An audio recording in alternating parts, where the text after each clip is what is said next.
究竟有幾多錢先至可以退休呢？近排就有知名嘅銀行咧做出一個研究，佢話咧最基本嘅生活咧，即使大家係有公營房屋住緊，都需要咧單人大概250萬嘅港紙，至到雙人咧400萬嘅港紙先至能夠退休。更加豐裕嘅咧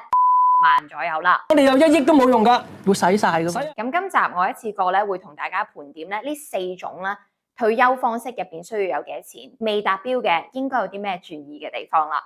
咁第一種咧就係基本生活啦。假設大家已經咧係有呢一個嘅公營房屋住啦，最大嘅支出咧就係一啲基本上嘅食物需要啦。一個人嘅話大概就使緊8000零1萬蚊，咁然後2個人就使多少少。咁呢條數我就認為咧係預多咗嘅，因為我都見過唔少咧，我真係探過嘅老人家啦，呢類型嘅人咧通常都合資格申請埋咧呢個長生津㗎啦，即係話政府提供俾65歲長者以上攞嘅長者生活津貼。咁如果你一個人嘅資產唔過40萬，月入又唔過1萬蚊，即係可能都係做下少少散工啊，幫補下或者過下日神咁樣咧，其實係唔會影響你攞到每個月有4250蚊嘅呢個津貼，唔需要大家去到要有成幾百萬先至可以退休。亦都有見過一啲例子咧，其實大家鬆鬆動動，可能100萬樓下啦，都叫做咧有政府嘅網咧，係而家暫時喺公帑足夠嘅情況之下咧，仲補到大家底啦。即係擔心嘅咧，反而就係嗰啲叫做基本版同埋簡約版中間夾心嗰紮租住劏房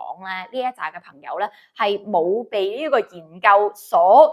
列出佢哋生活上嘅支出啦，同埋又冇喺政府有資助之下，佢哋需要有幾多錢嘅。咁反而咧就直接跳到呢一個嘅簡約版本，唔好意思啦，就冇呢一個公營房屋嘅保底啦。咁大家咧就要有一個私樓，甚至係已經還清按揭，先至會計到以下嘅講緊嘅呢啲數嘅。咁呢個簡約版咧就係2人家庭咧需要有600萬左右，一人使緊13,000蚊，2個人咧就使2萬蚊。咁其實對於一個已經供晒樓嘅人嚟講，仍然有成2萬蚊嘅即係總體支出咧，其實都有啲娛樂㗎啦。咁所以大家都會見到啦，即係每個月可能有成千幾蚊係娛樂剩翻落嚟，一年咧其實都可以去翻咧1次啦，東南亞嘅旅行咧都冇咩問題㗎啦。咁但係有啲嘢我希望大家要留意嘅，就係呢份嘅報告咧，始終係唔計算啦呢一個嘅醫療需要喺入邊嘅。咁如果有啲咩突發嘅醫療需要咧，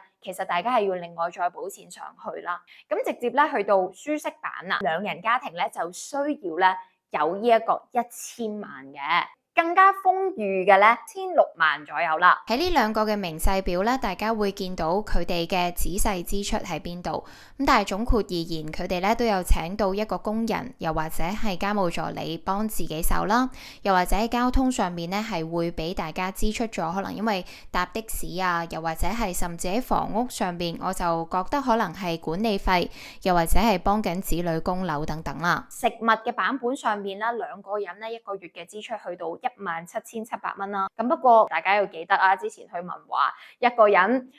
食個餐咁樣嘅咩鮑參翅肚個人餐啊，4000幾蚊啊，再加支酒，差唔多俾成10萬蚊，咁就冇咗啦。呢個咧就係豐裕生活啦。嗱，呢一個嘅策劃咧，我反而咧就有少少嘅疑惑嘅。呢一班原本已經係高層嘅中產，甚至喺窮人嘅世界睇佢哋為有錢人嘅時候，佢哋咪真係會為咗咁樣嘅生活、咁樣嘅退休生活質素而去滿意呢？個答案咧就係唔係嘅。每一個人都係向上望嘅，即係你去到邊一個境地，你都係想有更加好。你諗住退休，唔好諗住手頭有幾多錢。我哋有1億都冇用㗎，會使晒㗎。使啊8000萬，使5000萬，使到2000萬你就驚啦，死啦冇晒點算啦，就唔敢使啦。但係你唔同喎，我當我有1億，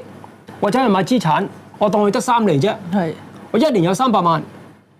第年又有300萬，再第呢度300萬使唔晒㗎喎，嗰300萬。我曾經拍過一段完整嘅影片，教大家點樣計算永不乾塘嘅退休金。咁原則上呢，就係大家要將自己手頭上嘅現金變成資產，透過每月生息變成每月可以免費得到嘅生活費，咁就唔使怕自己損害本金，亦都冇咗頭先話越使咧就越少錢嘅呢個問題。大家想要翻段影片嘅話，歡迎可以喺下邊留言啊！我要才女退休計算機。4%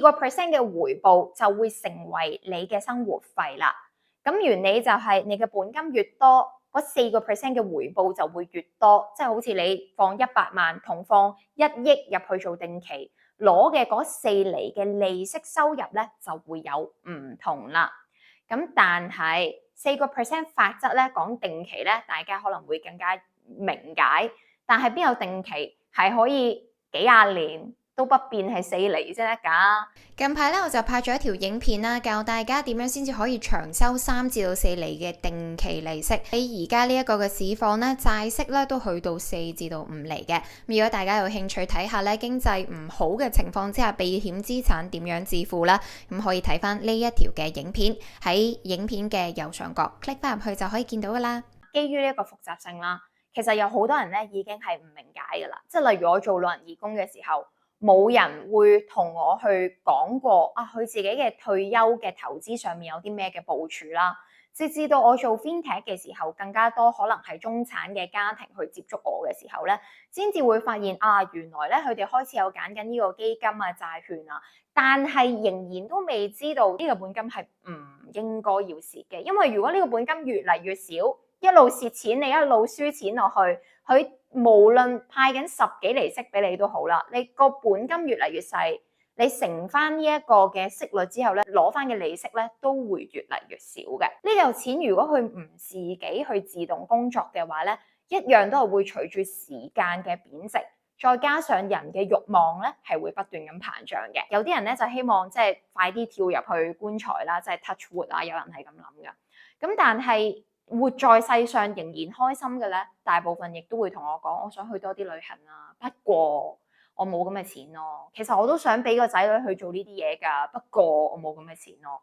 當你去到不過呢個位咧，你就會發覺啊，點解我唔早啲去發現，其實退休之前係可以咁做咧？其實有一類人啦，佢哋係會好容易地做到呢一樣嘢嘅，就係喺你退休嘅15到20年前，最早去 aware 我應該要去計劃自己退休嘅人咧，其實會有更加好嘅回報，因為嗰陣時候佢哋可以用時間、用低風險嘅投資方法，再加上大家少量嘅學習，就已經可以洞悉到市場上有啲咩長期嘅收息嘅機會啦。咁呢類型咧係最容易嘅。香港嘅人均壽命越嚟越長，即係之前我有講過一個例子，有個朋友個爺爺去到105歲啦。咁其實大家都會遇到咧，就係你去到你而家呢個咁嘅年代啦，我都預計自己有90幾歲命㗎。咁如果即係講緊退休之後仲有30年嘅話，咁你話啦，我呢個簡約生活困自己喺間屋度唔出去，又唔係一個方法。我自己喺呢一個咁樣嘅即係舒適生活度，又預唔到咁多錢，即係要有成1000萬嘅 cash。咁我臨退休嘅時候，我點樣可以賺到呢嚿錢，而去到呢一個嘅即係風雨版，即係好似談不上邊咁樣，係咪？所以我覺得大家最簡單嘅一樣嘢就係，即係嗰4% 嘅法則係一個最基本嘅諗法。個諗法就係投資。如果你能夠可以做到一個錢生錢，咁其實就已經係改變咗你好多，因為你已經好似自己幫自己製造咗每月津貼咁樣，可以喺嗰度攞翻啲錢出嚟咧，補貼下自己更加大嘅，即係更加多嘅退休需要咯。咁呢一個嘅影片咧，其實我喺呢一度啦，都會即係俾大家睇一睇，係我以前拍落一段關於喺香港啲咩唔同嘅收息方法嘅影片啦。希望以上講嘅方法咧，可以幫到大家。咁今集嘅影片咧又係咁多啦。如果想 follow 更加多咧關於穩健投資日日收息嘅內容嘅話咧，記住 subscribe 呢個 channel 同埋撳響個鐘仔，千祈唔好錯過一個禮拜只一條嘅影片更新。我哋下次再見面啦，拜拜。